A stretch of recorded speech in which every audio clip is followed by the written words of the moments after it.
राम दोस्तों, मेरा नाम है हिमांशु बिरमान और वेलकम टू बिरमान। मैं आपको मैथ कराता हूँ यहाँ पे बिरमान यूट्यूब चैनल पे। और क्लासें भी हैं, मतलब औरों की भी आएंगी क्लासें और सब्जेक्ट की भी। लेकिन अब हम वो पोलिनोमियल्स कर रहे हैं मैथ में। पोलिनोमियल्स की हमने 2 वीडियो अपलोड कर दी हैं।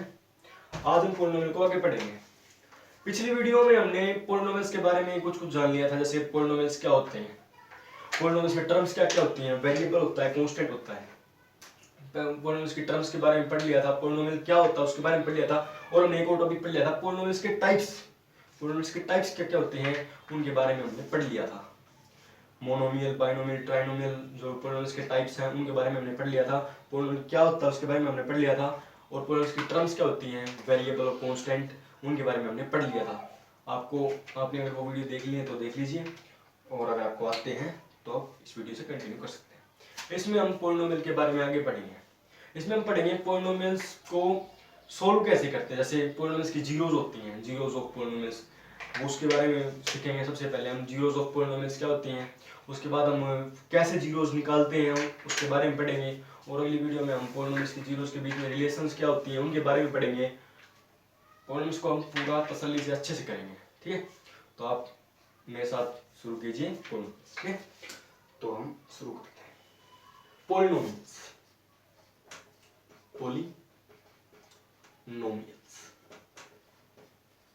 पोलिनोमियल्स दोस्तों हम ये कर रहे हैं। अब आज दोस्तों हम सीखेंगे पोलिनोमियल्स की जीरोज के बारे में। जीरोज ऑफ पोलिनोमियल्स क्या होती हैं, zeros of polynomials. Zeros of polynomials क्या होती हैं उनके बारे में आज हम सीखेंगे। देखिए दोस्तों, पहले हम एक बार दोस्तों आपको मैं एक और बात बता दूं दोस्तों। जैसे एक वीडियो में मैं आपकी 2 वीडियोस अपलोड करूंगा आज। एक वीडियो में हम कंसेप्ट देखेंगे, कंसेप्ट, और अगली वीडियो में हम थोड़े थोड़े क्वेश्चंस को देखेंगे। जो हमने कंसेप्ट कर लिए हैं उनके भी क्वेश्चंस को देखेंगे, ताकि हम थोड़ा सा उनसे जुड़ सकें। क्योंकि दोस्तों आपको पता है कंसेप्ट तो लोग कर लेते हैं, लेकिन प्रैक्टिस करते हैं ना, तभी हम उसके बारे में अच्छे से जान पाते हैं, तभी उसको हम तसल्ली से कर पाते हैं। दोस्तों अगली वीडियो में मैं थोड़ा थोड़ा उनके बारे में, क्वेश्चंस के बारे में, दोस्तों क्वेश्चन से घबराना मत कि भाई क्वेश्चंस होंगे वो तो वीडियो नहीं देखेंगे, क्वेश्चंस तो हम अपने आप ही कर लेंगे, बुक्स में कर लेंगे।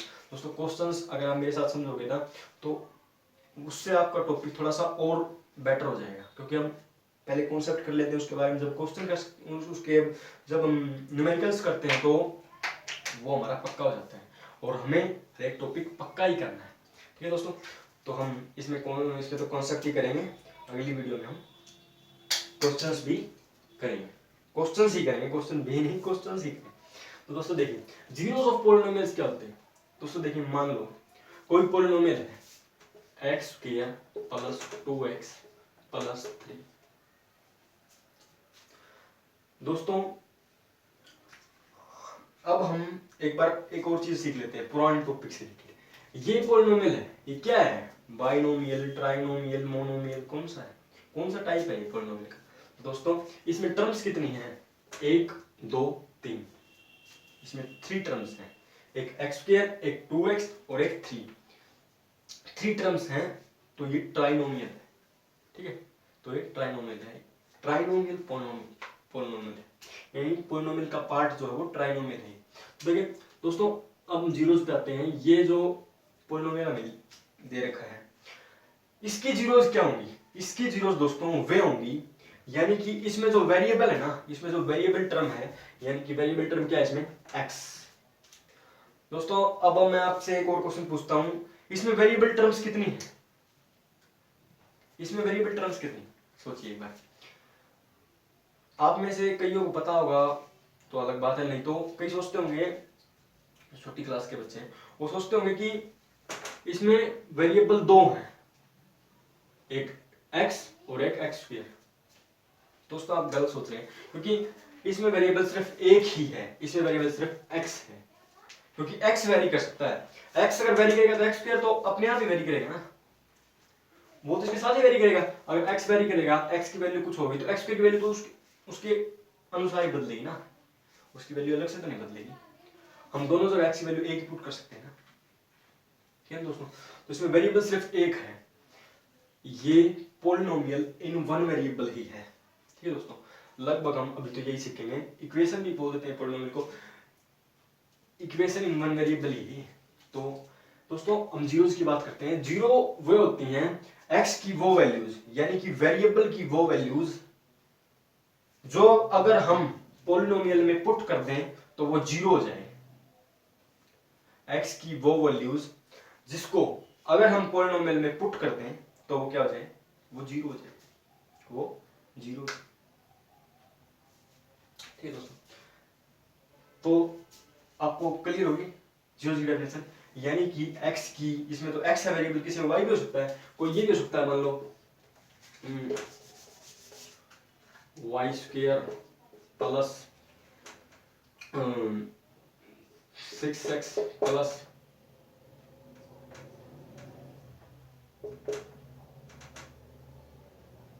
9,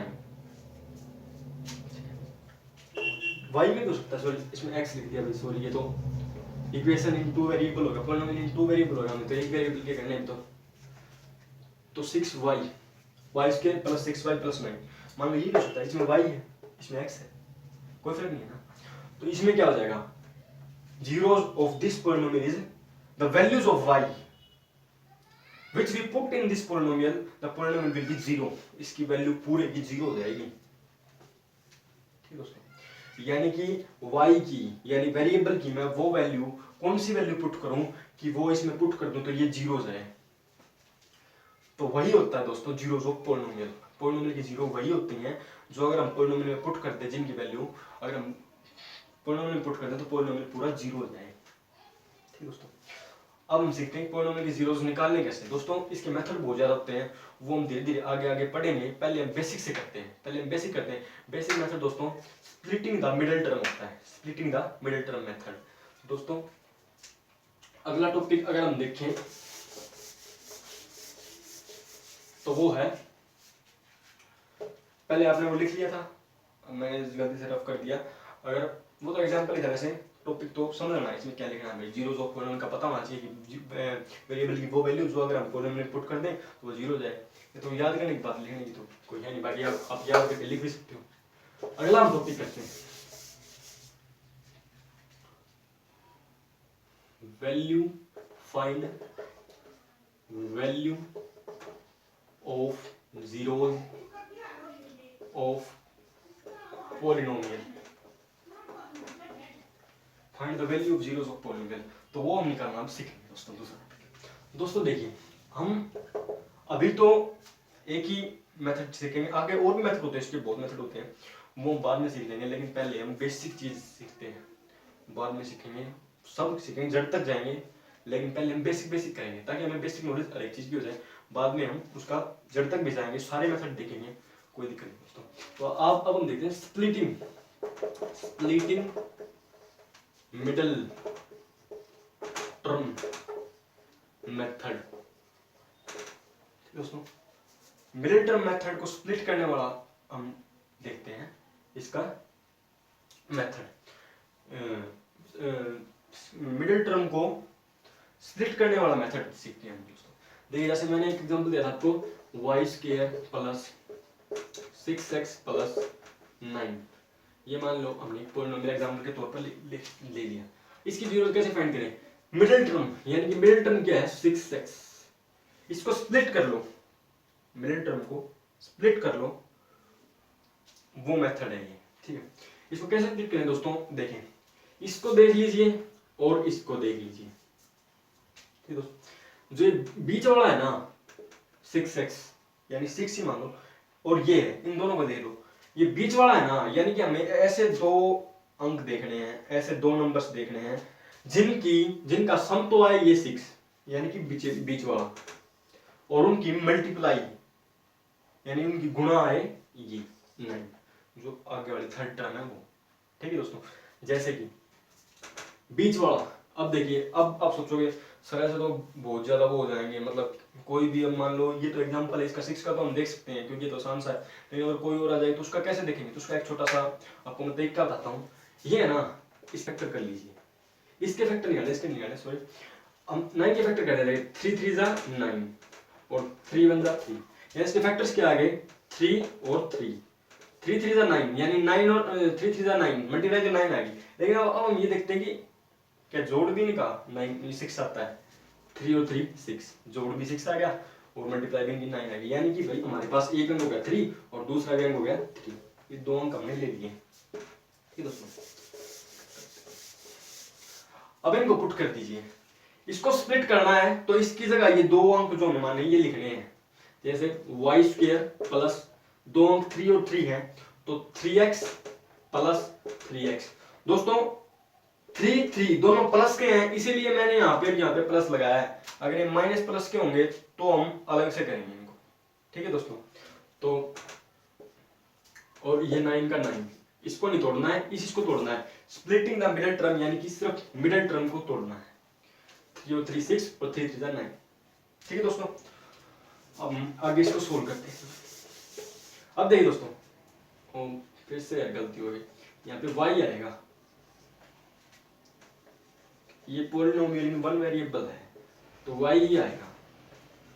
मैंने आपको पिछले एग्जाम्पल में बताया था y था, यहाँ पे मेरे से गलती से लिखा गया x, लेकिन y ही यहाँ पे। ठीक है, y हमने पॉलिनोमियल इन वन वेरिएबल ही करना है तो यहाँ पे y ही आएगा सिर्फ वेरिएबल, और x लेंगे तो x ही आएगा, इसकी जगह हम x भी ले सकते हैं y की जगह, कोई दिक्कत नहीं है। z भी a b c कुछ भी ले सकते हैं वेरिएबल, जो टर्म वेरी करते हो कुछ भी ले सकते हैं।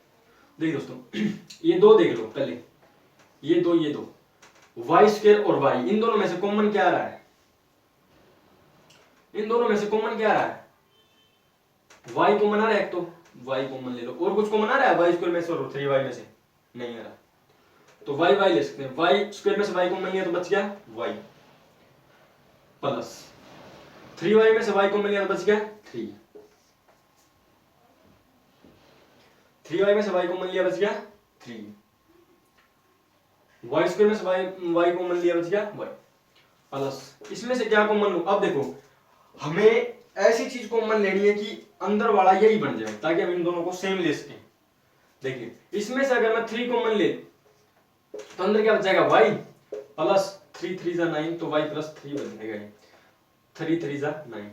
ठीक, तो एक तो ये बन गया y प्लस 3, ठीक दोस्तों, और एक बन गया y प्लस 3, ये भी y प्लस 3। दोस्तों अगर आप चेक करना चाहें तो अगर आप इन दोनों को मल्टीप्लाई करेंगे ना, अगर आप इन दोनों को मल्टीप्लाई करेंगे तो आपके पास यही बन के आएगा या फिर यही बन के आएगा। ठीक है, तो हम यही बन के आएंगे अगर आप इन दोनों को मल्टीप्लाई करेंगे तो हमने सिर्फ मिडिल टर्म को स्प्लिट करके इसके दो फैक्टर बना लिए। देखिए अब आगे आपको बात करता हूं, इतना हमने कर लिया। अब देखिए हमें इसकी जीरोस फाइंड करनी है, यानी कि y की वो वैल्यू जिससे पूरी इक्वेशन मान लो पॉलिनोमियल मान लो क्या हो जाए, जीरो हो जाए, इज इक्वल टू जीरो हो जाए, पूरी इक्वेशन जीरो हो जाए, पूरी इक्वेशन जीरो हो जाए। हमने तो ये वाला किया है ना, इस साइड वाला तो हमने सॉल्व किया ही नहीं, जीरो ही है, इस साइड वाला तो जीरो हो जाए। ठीक है, अब देखिए ये दोनों मल्टीप्लाई में है, अगर ये वाला इसके नीचे जाएगा जीरो के डिवाइड में जाएगा तो जीरो के डिवाइड में मल्टीप्लाई में कुछ भी जीरो होता है, जीरो हो जाएगा, तो y plus 3 is equal to zero हो जाएगा। और अगर हम ये वाला y प्लस 3 नीचे ले जाएंगे तो ये वाला y plus 3 is equal to zero हो जाएगा, y plus 3 is equal to zero. अब देखिए दोस्तों y plus 3 is equal to zero यानी कि y इज इक्वल टू 3 उस साइड जाएगा, यहाँ पे प्लस का है, उस साइड जाएगा तो माइनस का 3 हो जाएगा। ये y plus 3 is equal to zero है तो y इज इक्वल टू ये 3 साइड जाएगा तो माइनस का 3 हो जाएगा। ठीक है दोस्तों, तो y की वैल्यू जो y है हमारे पास उसकी वैल्यू क्या आ गई, -3 और -3, यानी इसके फैक्टर कितने आ गए, -3 और -3, ये इसके फैक्टर आ गए, यानी कि ये इसकी जीरोस आ गई दोस्तों। यानी कि अगर हम y की जगह -3 पुट करेंगे, दूसरा फैक्टर -3 आया, दूसरा अलग भी आ सकता है दोस्तों, इसी क्वेश्चन में -3 और -3 आया, और क्वेश्चन हम सोल्व करेंगे क्वेश्चंस वाले लेक्चर में तो उसमें अलग भी आ सकता है। इसी में एग्जांपल के तौर पे मैंने ये कराया आपको क्योंकि इजी है, इजी एग्जांपल ज्यादा समझ में आते हैं, बाद में हम क्वेश्चन भी करेंगे। ये फैक्टर अलग भी आ सकते हैं, इसमें तो -3 आ गए दोनों सेम, लेकिन ये अलग भी आ सकते हैं दोस्तों। -3 अगर हम इसमें पुट करेंगे तो ये जीरो जाएगा, ये क्या आ गई, जीरोज ऑफ पॉलिनोमियल। ठीक है दोस्तों, ये इस पॉलिनोमियल की जीरो आएगी। ठीक है, एक बार आप लिख लीजिए या स्क्रीनशॉट ले लीजिए, बाद में लिख लीजिए, या साथ ही साथ स्क्रीनशॉट लेने के बजाय बंद करके वीडियो तब लिख लीजिए। ले लेना, ये एग्जांपल है इसका, स्प्लिट अमीटर टर्म का एग्जांपल। ये हमने इसकी जीरोस निकाल ली। ठीक है दोस्तों, हमने इसकी जीरोस निकाल ली। अब देखिए आगे, अब दोस्तों आगे क्या है, अब हमने निकाल तो ली, लेकिन आप घर पे जाके पुट करके देखोगे। एक बार मैं ही आपको पुट करके दिखा देता हूं कि अगर हम -3 पुट करेंगे तो ये जीरो हो जाएगा। देखिए दोस्तों, मैं पुट करके देता हूं, ये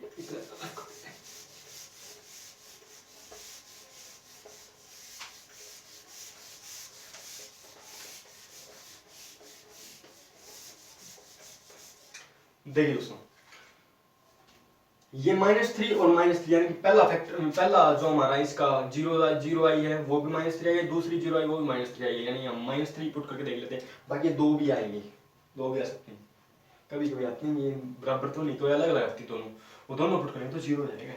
ठीक है, हम पुट करके देखते हैं दोस्तों। -3 वाई की जगह, -3 का स्क्वायर वाई की जगह पुट किया है, plus 6 × -3 plus 9 is equal to 0। अगर ये है दोस्तों राइट हैंड साइड, ये दोस्तों लेफ्ट हैंड साइड, लेफ्ट, ये राइट हैंड साइड, ये लेफ्ट हैंड साइड। अब मैं ऐसे आपको पढ़ा रहा हूं तो ये साइड राइट होगी, ये साइड लेफ्ट होगी, लेकिन आपकी तरफ से अगर आप देखोगे तो ये लेफ्ट हैंड साइड, ये राइट हैंड साइड। ठीक है, तो देखते हैं, अगर राइट हैंड साइड और लेफ्ट हैंड साइड बराबर आ जाती है यानी हमारा आंसर सही है। किसी भी क्वेश्चन को चेक करने का यही तरीका होता है। अगर हमारा आंसर सही है तो लेफ्ट हैंड साइड और राइट साइड इक्वल आएगी, यानी अगर हम इसमें -3 पुट करेंगे, 0 आ गया तो हमारा आंसर सही है, हमारा मेथड भी सही है, हमारा क्वेश्चन भी सही है, हमारा कंसेप्ट भी सही है। ठीक है दोस्तों, तो हम पुट करके देखते हैं। -3 का स्क्वायर, -3 का स्क्वायर, -3 × -3 9। दोस्तों आपको मैं यहाँ से बता देता हूँ, -3 गुणा -3, माइनस माइनस प्लस 3 3 9, पास का 9 प्लस 6 × 3, 6 × 3 6 में से 18 यानी कि 18, माइनस का है 18 क्योंकि प्लस का 6 है, माइनस का 3 है, तो माइनस का 18 आएगा, माइनस का 18 प्लस 9 इज इक्वल टू 0। 9 और 9 18 और प्लस माइनस है तो यानी कि माइनस आएगा, -18 इज इक्वल टू 0। 18 में से 18 गए 0, 0 is equal to 0। LHS is equal to RHS। Left hand side और राइट हैंड साइड दोस्तों इक्वल आ गई। ठीक है, तो इसका मतलब हमारा क्वेश्चन सही है, हमारा कंसेप्ट सही है, और हमारा टॉपिक भी सही है, और हमारा जो न्यूमेरिकल हमने किया था वो भी सही। ठीक है दोस्तों, यार अब दोस्तों कई बच्चे छोटे देख रहे होंगे, उनको ये नहीं पता होगा कि प्लस माइनस हो गया तो माइनस क्यों हो गया, या हमने यहाँ पे माइनस क्यों किया, पहले ये 9 और 9 जोड़े क्यों घटाए क्यों नहीं। दोस्तों ये बोर्ड मास का तरीका होता है, ये बोर्ड मास का तरीका मैं आपको बेसिक वाले जो अगला चैप्टर कराऊंगा नंबर सिस्टम उसमें कराऊंगा। ठीक है, नंबर सिस्टम चैप्टर में ये मैं करा दूंगा, प्लस माइनस क्या होता है, कैसे होता है, पहले जोड़ क्यों होता है, पहले मल्टीप्लाई क्यों होती है, पहले डिवाइड क्यों होता है, बाद में लास्ट में माइनस क्यों होता है। ये दोस्तों रियल नंबर वाले चैप्टर में या नंबर सिस्टम वाले चैप्टर में सीखें। ठीक है, वो चैप्टर मैं करूँगा शुरू 1-2 दिन में, उसमें हम सीख लेंगे। दोस्तों आप ये सीखिए, कोई बात नहीं, कुछ बात मेरी मान लिया करो, हम अगले चैप्टर में कराऊंगा तब आपकी क्लियर हो जाएगी। ठीक है दोस्तों, पहले मैंने पॉलिनोमियल शुरू कर दिया क्योंकि ये इजी चैप्टर है, ताकि आपको अच्छे से समझ में आए, बाद में हम सारे चैप्टर करेंगे। ठीक है दोस्तों, तो टॉपिक आपको समझ में आ गया हो, कुछ भी दिक्कत रहेगी हो तो कमेंट किए दोस्तों, मैं कमेंट करना, मैं अगले वीडियो में उसको करवाऊंगा। ठीक है, कोई भी दिक्कत है, इतनी भी दिक्कत है तो उसको भी कमेंट में लिख दीजिए कि सर ये दिक्कत है, वो मैं अगले वीडियो में करवा दूंगा सोल्व।